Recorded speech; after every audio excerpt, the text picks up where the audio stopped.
mayoría de personas que se llevan mucho tiempo buscando trabajo, esas personas al despertar piensan en resignarse de que ya no tendrán un trabajo. Este es uno de los problemas de México, que el desempleo ha estado presente, aunque no siempre con la misma magnitud, ya que la tasa de desempleo ha variado dependiendo de la situación económica en la que se encuentra el país. Aunque en estos últimos años han ocurrido grandes cambios y hemos tenido que enfrentar la crisis económica que ha afectado el desarrollo económico y social de México, la población no empleada se ha visto afectada por la inestabilidad económica debido a la descapitalización que han sufrido las empresas. El desempleo en México se agravó de finales del 2008 hasta la actualidad, debido a que las empresas buscan reducir costos o se vieron obligados para la producción o medidas para evitar las pérdidas. Y si lo vemos también, pues como el surgimiento del brote del virus COVID-19 que obligó al gobierno a tomar decisiones sorprendentes como el cierre de comercios y establecimientos, causando que centenares de personas tuvieran que ser desempleadas, ya que pues el desempleo es un fenómeno que perjudica a la mayor parte de la población. Es aún más notable con el surgimiento de la crisis económica y que pues los más afectados son los que tienen menos recursos económicos y que lamentablemente se encuentran en zonas rurales. El desempleo se manifiesta con la reducción de los ingresos familiares, lo cual trae consigo un aumento de la población que vive en situaciones de pobreza que ocasiona una revolución en el nivel de la vida de las personas, por lo que tanto el desempleo se refleja en una reducción de la demanda que ocasiona un estancamiento global. Y pues la falta de desempleo que ha sido por muchos años el problema social más grave de México, pues existe un aumento constante de la tasa de desempleo por la inestabilidad laboral, falta de inversiones, la crisis económica y el aumento del salario mínimo. Y si lo vemos como un lado bueno, es que según los datos de la INEGI, el desempleo en este año ha pasado del 4.4 a un 3.5, o sea que ha disminuido, lo cual es muy bueno. Y si lo vemos por otro lado, algunas ofertas que han ocurrido es en Nuevo León con 200 ofertas y Jalisco con 900 vacantes y Baja California con 420.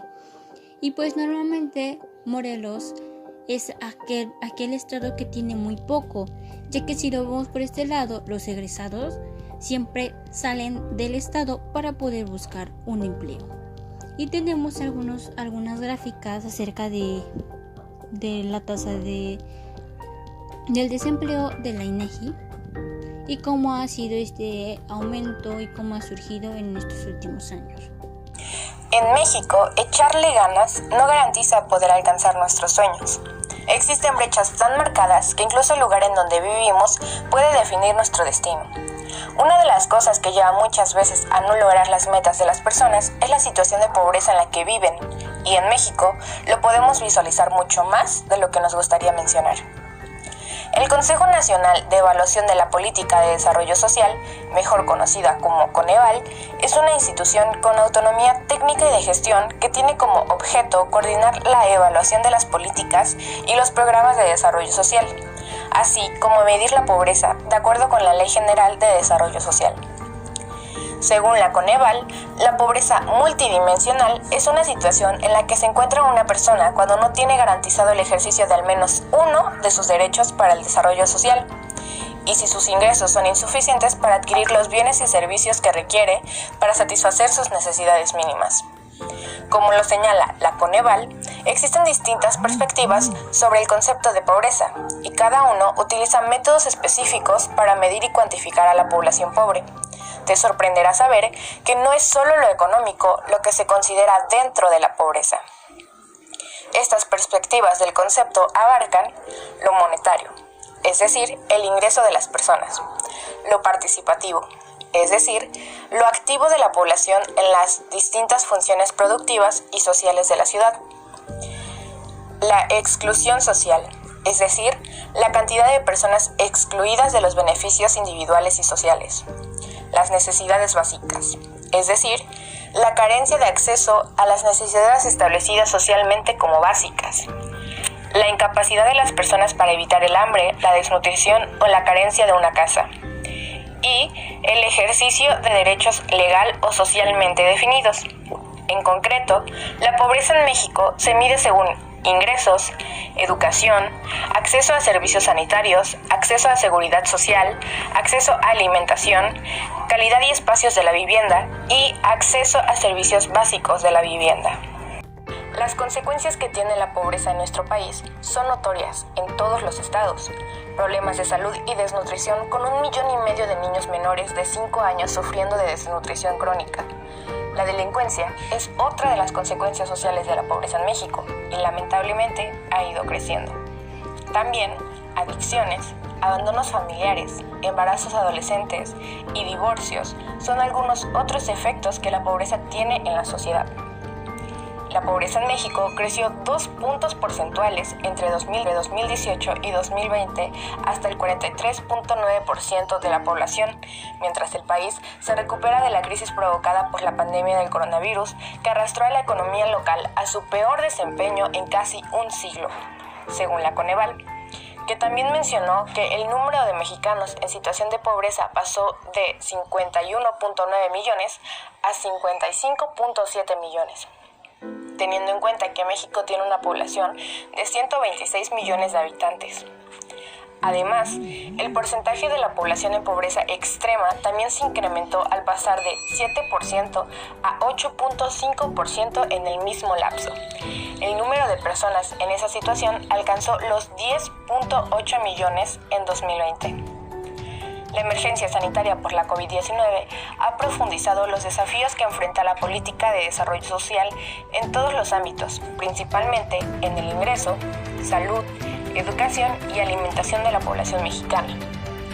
En términos de carencias sociales, el mayor cambio entre 2018 y 2020 fue el alza de 12 puntos porcentuales en la carencia por acceso a los servicios de salud, que pasó del 16.2% al 28.2%. También aumentaron en menor medida el rezago educativo y el acceso a alimentación nutritiva y de calidad.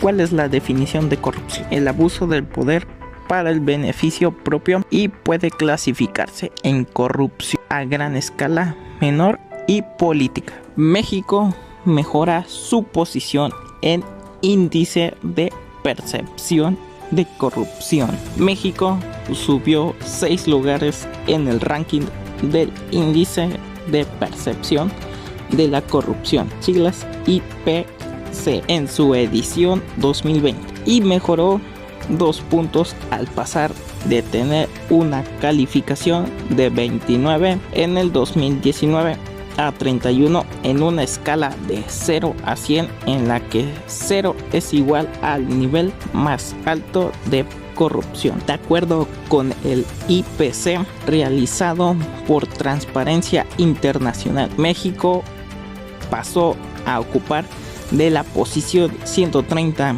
en el año 2019 a la 124 2020 entre los 180 países evaluados. Así se mide la corrupción. Las mediciones más utilizadas son los índices de percepción, que en lugar de contabilizar los actos de corrupción, aplican encuestas a ciudadanos y paneles de expertos para conocer su apreciación acerca de los niveles de corrupción en un país o en algunas instituciones. Con estas mediciones se busca tener una idea aproximada de la frecuencia de los actos de corrupción. Estadísticas a propósito del Día Internacional contra la Corrupción, 9 de diciembre.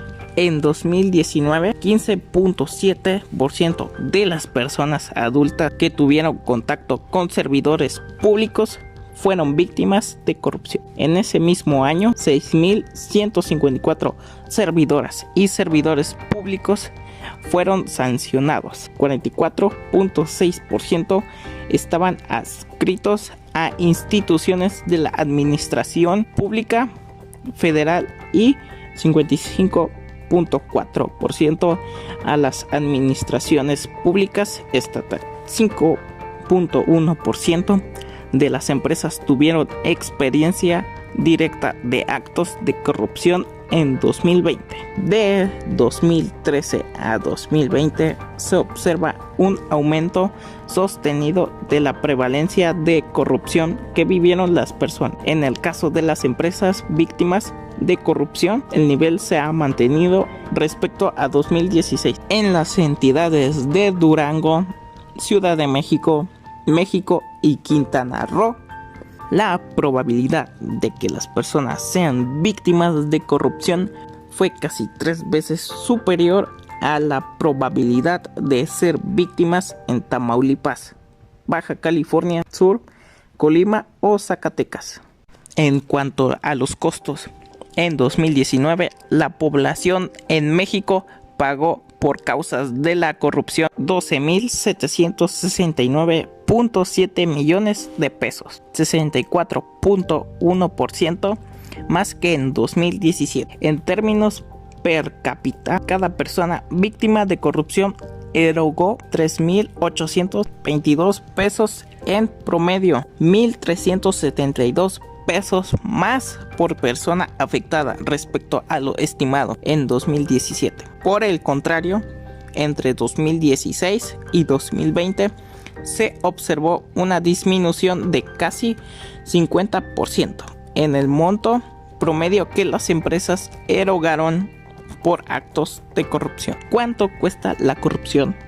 El Banco Mundial estima que este fenómeno representa el 9% del Producto Interno Bruto, por las siglas PIB del país. El instituto divide al costo monetario de la corrupción en dos. Uno es directo e indirecto. El primero se refiere al dinero que los ciudadanos y las empresas deben destinar a pagos, sobornos o para la entrega de regalos o favores que se les son solicitados por servicios públicos. El indirecto puede ser monetario o no monetario y se manifiesta de diferentes formas. Por ejemplo, una disminución de las inversiones extranjeras a causa de un entorno que dificulta la libre competencia. El INEGI descubrió que el impacto económico de la corrupción fue mayor en la población que en las empresas. Así definió que el costo total por actos de corrupción en millones de pesos fue de 6.419 para la población y de 1.612 para las unidades económicas o empresas, mientras que el costo promedio de un acto de corrupción fue de 2.799 pesos por adulto víctima y de 12.243 por empresa víctima. La migración es el desplazamiento de una población que se produce desde un lugar de origen a otro destino. Y pues bueno, vamos a mencionar brevemente algunas de las causas y consecuencias que conllevan a la migración. La migración puede ser política, económica, bélica o ecológica. Dentro de las políticas se encuentra el golpe de Estado, la inestabilidad en la alternancia del poder, las persecuciones a disidentes políticos, etc. Dentro de las económicas, pues encontramos la hiperinflación, la escasez de productos básicos, los controles cambiarios y los altos niveles de desempleo. Dentro de las bélicas se encuentran las guerras entre países, los conflictos entre guerrillas internas y las guerras civiles, etc.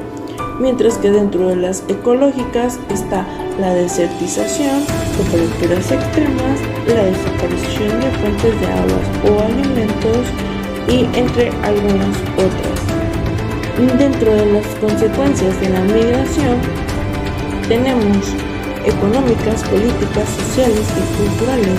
Dentro de las económicas tenemos que aumenta de la mano de obra del país receptor y disminuye la fuerza de trabajo en el país de origen.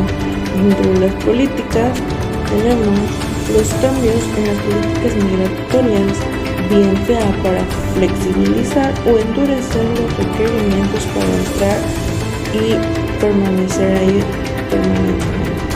Dentro de las sociales tenemos la redistribución de la población, la mayor demanda de servicios públicos en el país receptor Y dentro de las culturales tenemos el intercambio cultural expresado en el lenguaje, la música, la gastronomía y nuevos procesos de mestizaje.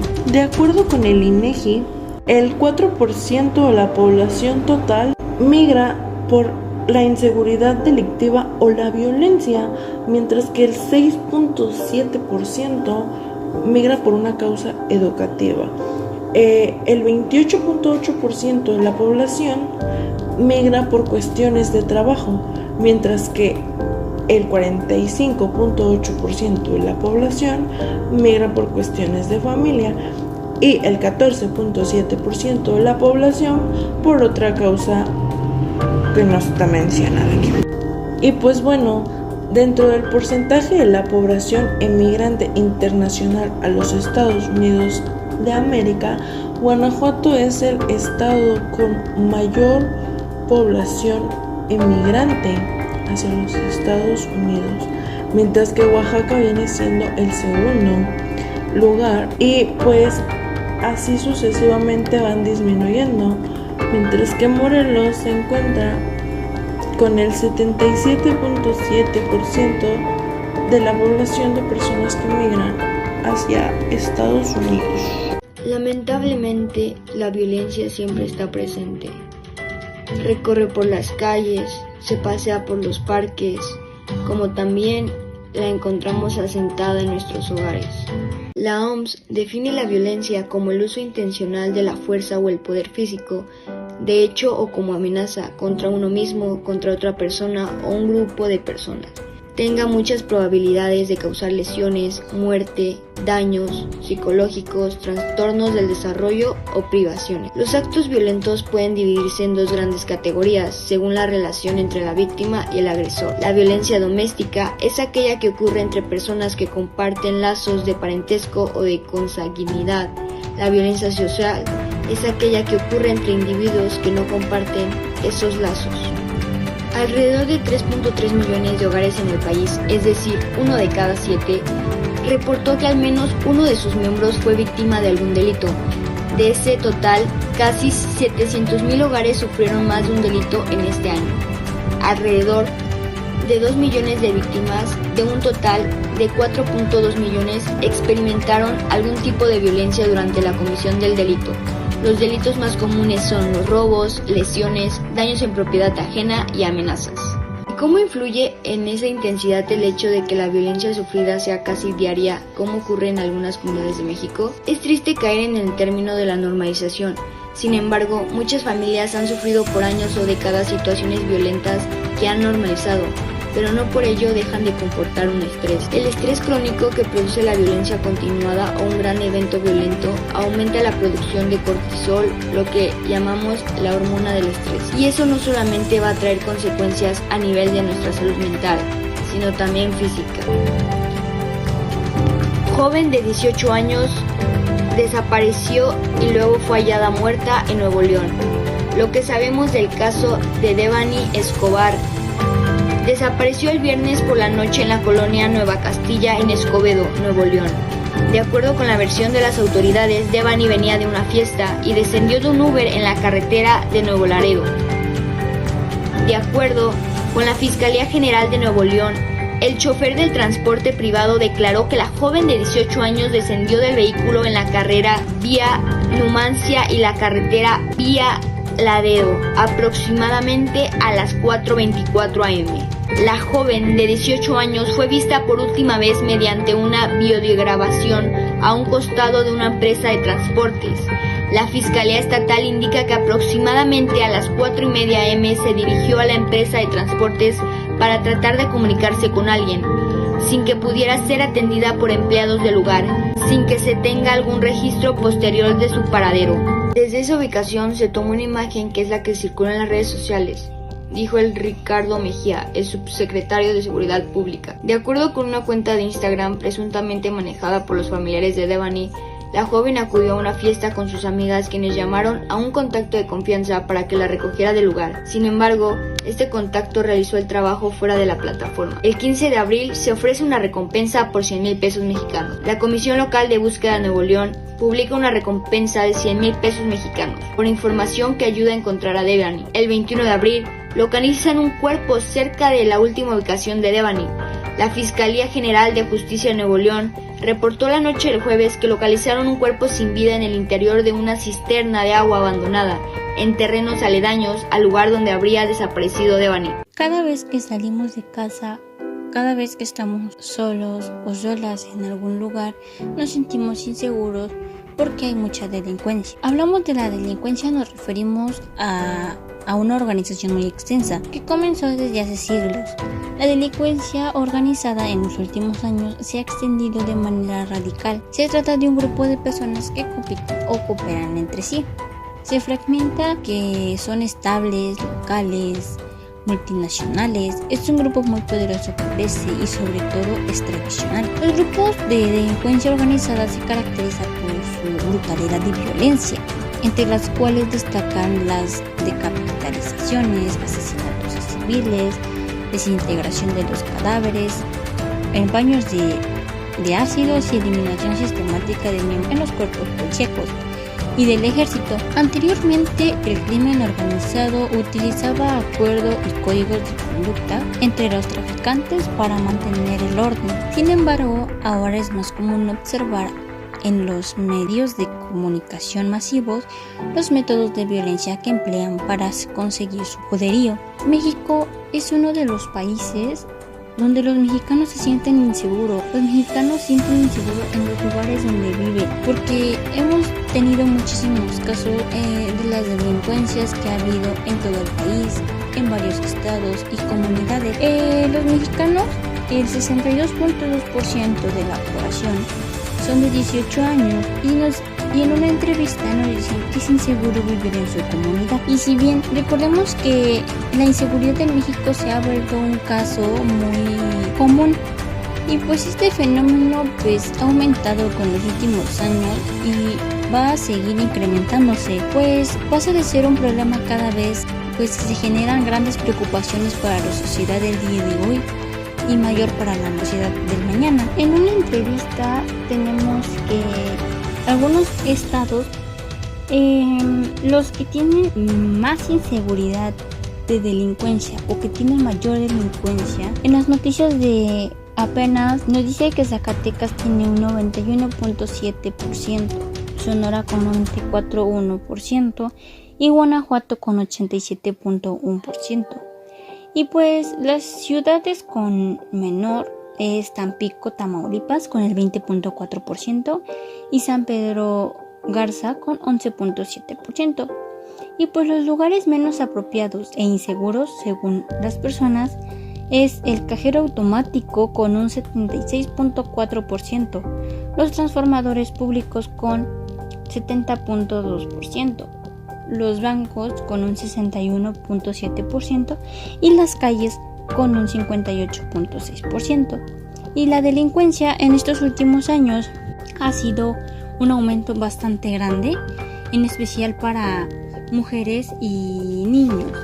Y si lo vemos de esa forma, según a las entrevistas y algunos datos que tenemos, nos dice que se tiene más inseguros a mujeres con 71.7% y hombres con 60.4%. Para mujeres ha sido en estos últimos meses un poco más complicado, un poco más inseguro para ellas, ya que ha habido un aumento que son las delincuencias, donde tenemos muchísimos casos de las violaciones y algunas tratas de blancas de mujeres, y especialmente en todos los estados, pero especialmente en unos, como ya se había mencionado. Entonces podemos decir que la delincuencia es un problema que va a seguir aumentando mientras algún presidente no haga nada para poder hacer algo y para poder apoyar a las personas.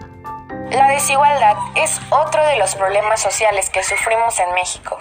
Esto hace referencia al trato distinto que indica diferencia o discriminación de un individuo hacia otro debido a su posición social, económica, religiosa, a su sexo, raza, color de piel, personalidad, cultura, entre otros aspectos.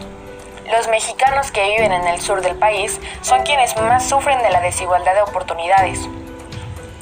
El sur es la región del país que obtiene los resultados más pobres en materias como salud, educación o ingreso.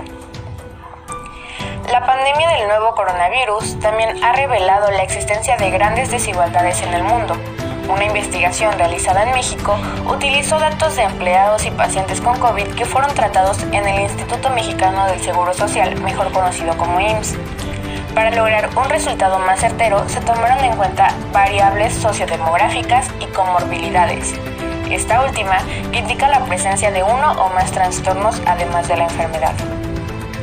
Descubrieron que las personas con ingresos más bajos tenían 4 veces más probabilidades de ser hospitalizadas y a veces más de morir a causa de la enfermedad causada por el coronavirus, incluso después de ajustar por comorbilidades. México es una de las 20 riquezas del mundo, pero también una de las economías más desiguales. El Reporte Mundial de la Desigualdad 2022 muestra que este sigue siendo una de las principales debilidades en las potencias latinoamericanas, mientras el 50% de los mexicanos continúa con su lucha cotidiana contra la pobreza. En el caso de las mujeres, el golpe es aún mayor, porque según el informe, la participación del ingreso laboral femenino en México es apenas del 33%. Esta cifra está por debajo del promedio en América Latina, que es del 35%, y de países como Brasil con 38% y Argentina con 37%, comparable a la media en África subsahariana con 28%. Y significativamente por debajo de los niveles en Europa Occidental y Oriental, con 38% y 41% respectivamente. Destaca el estudio, aunque también hace ver que la situación ha mejorado desde 1990, cuando la participación del trabajo femenino en el ingreso comenzó a aumentar de manera significativa 9 puntos porcentuales. Otro de los factores determinantes en el desarrollo social es la calidad educativa, con los resultados de la última prueba, Programa Internacional para la Evolución de Estudiantes, por sus siglas PISA. Observamos los altos retos que tiene México, como una puntuación por debajo del mínimo en todas las áreas: matemáticas, ciencias y comprensión lectora. A continuación, algunas cifras importantes. En la educación primaria, de 3 de cada 10 profesores no tiene título de estudios superiores. A escala nacional, 40% de los docentes no concluyó los programas de capacitación. De los profesores de preparatoria o equivalente, el 59.8% no obtuvo el nivel ideal en las pruebas oficiales. Los profesores de enseñanza primaria reciben un salario 33% más bajo que el promedio de la OCDE. En las escuelas de la Ciudad de México se destina solo el 10% al debate o discusión entre alumnos. Solo el 2% del tiempo total de clases en la Ciudad de México se ocupan las tecnologías de información y comunicaciones. Solo 2 de cada 10 alumnos de educación media superior tienen nivel satisfactorio o sobresaliente en matemáticas. En todos los niveles, 33.9% de los estudiantes tienen conocimientos insuficientes en lectura y comunicación.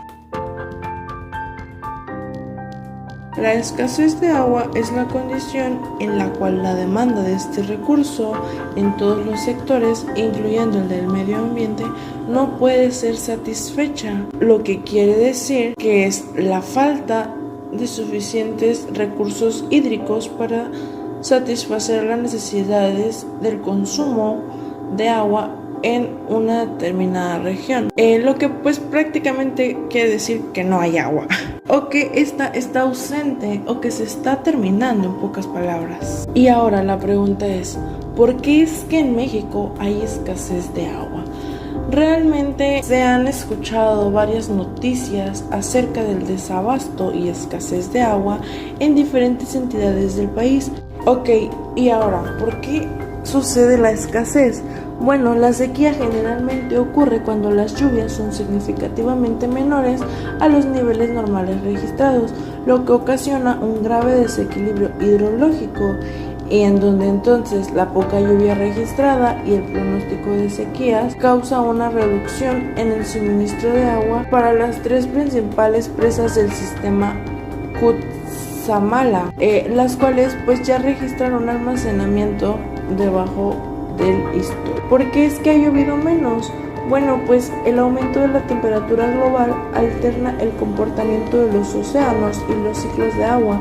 En el último decenio, más del 90% de los grandes desastres naturales se produjeron a causa de inundaciones, tormentas, olas de calor, sequía e incluso otros fenómenos meteorológicos.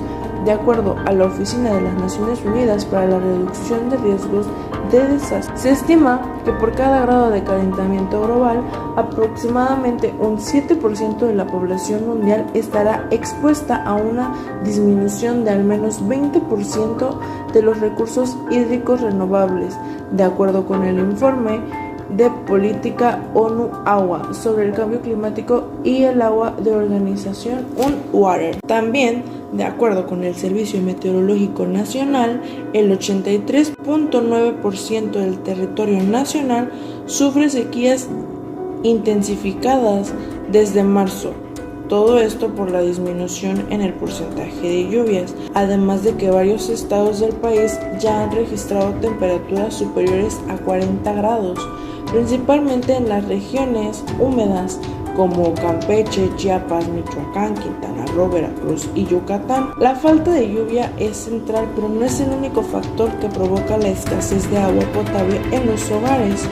La mala calidad, el acceso inequitativo, la construcción de infraestructura en áreas de recarga o conservación y la mala gestión son algunos de los otros muchos factores que influyen en la escasez del agua. De acuerdo a las investigaciones realizadas, del total de agua disponible en el planeta, menos del 0.06% es agua disponible para comunidades humanas. En México, el 42.11% de los acuíferos ya no tiene disponibilidad de agua y está siendo sobreexplotado. La extracción excede en 10% a la recarga. El 64% del total de acuíferos con disponibilidad en México solo tiene entre 0.1 y 10. Y pues bueno, es que en México hay 3 municipios que tienen menos del 30% de cobertura de acceso al agua potable, que son La Magdalena, Tlatelolco en Tlaxcala con el 8.77%, San Nicolás en Tamaulipas con el 18.13% y Oxuch en Chiapas con el 25.95%. La OMS estima que en el 2025 la mitad de la población mundial vivirá en zonas con escasez de agua, y es que se sabe que en 2020 70 acuíferos más se quedaron sin disponibilidad de agua, alcanzando un total de 275 acuíferos sin disponibilidad de agua que promedian un déficit de menos 9.610.84 hectómetros cúbicos. Esto quiere decir que en el 2020 hubo una disminución del 33.3% en la disponibilidad de agua en comparación del 2015.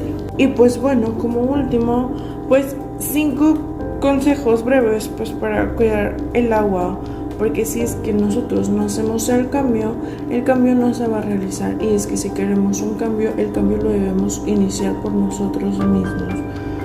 Como consejo número 1, utilizar pues regaderas o llaves ahorradoras, y en caso de que te estés enjabonando, pues cerrar la regadera.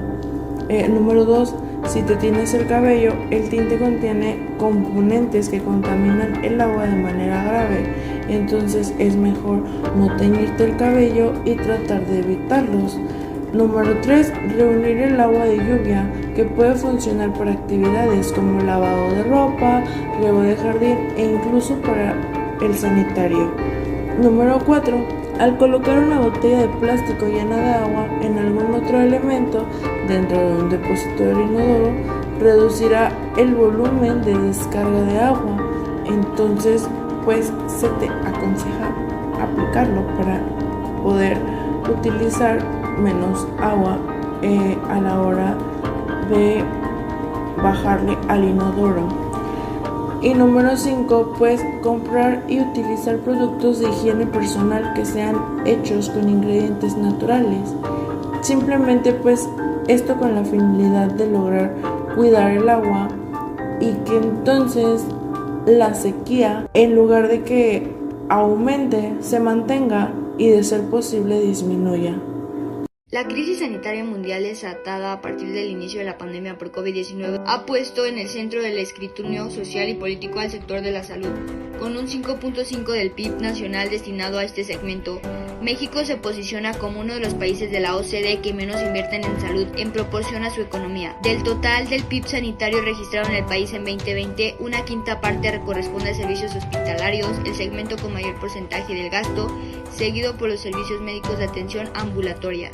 En cuanto a la división sectorial, un 38% del valor se le atribuye al sector público, mientras que el resto se divide entre el sector privado y el trabajo no remunerado. ¿Con qué infraestructura y equipos se presentan los servicios de salud? En México hay 23.892 unidades de salud, sin considerar a los prestadores del sector privado. 4.354 son hospitales y otras unidades de atención ambulatoria. De total de hospitales, 1.182 son públicos y 3.182 privados. De hospitales públicos, 718 tienen a la población sin seguridad social y el resto de la población con seguridad social. Alrededor del 86% son hospitales generales y el resto hospitales de especialidad. En el sector privado, la gran mayoría de los hospitales son maternidades muy pequeñas. Se calcula que alrededor del 70% de las unidades privadas con servicios de hospitalización tienen menos de 10 camas y apenas 6% cuentan con más de 25 camas. Por lo que se refiere a las camas, el sector público cuenta con 79.643 camas. Esto arroja una razón de 0.75 camas por 1.000 habitantes, inferior a la recomendada por la OMS, que es una cama por 1.000 habitantes. En el país existen más de 19.000 unidades públicas de atención ambulatoria. La gran mayoría pertenece a la CESA y el IMSS. Las instituciones públicas de México cuentan con poco más de 3.000 quirófanos, para una razón de 2.7 por 1.000 habitantes. Informalidad laboral. 6 de cada 10 trabajadores en México no tienen acceso a salud. El 60% de las mujeres y el 61% de los hombres que trabajan en México no cuentan con acceso a instituciones de salud, ya sean públicas o privadas. La informalidad laboral es uno de los principales problemas del mercado laboral mexicano. Casi 31 millones de trabajadores tienen ocupaciones informales, lo que implica que enfrentar mayor vulnerabilidad en materia de acceso a derechos laborales básicos. Gran parte de quienes laboran en la informalidad enfrentan violaciones a sus derechos, desde trabajar sin contratos, sin horarios fijos, sin afiliación a la seguridad social, sin prestaciones y la más común, sin acceso a la salud.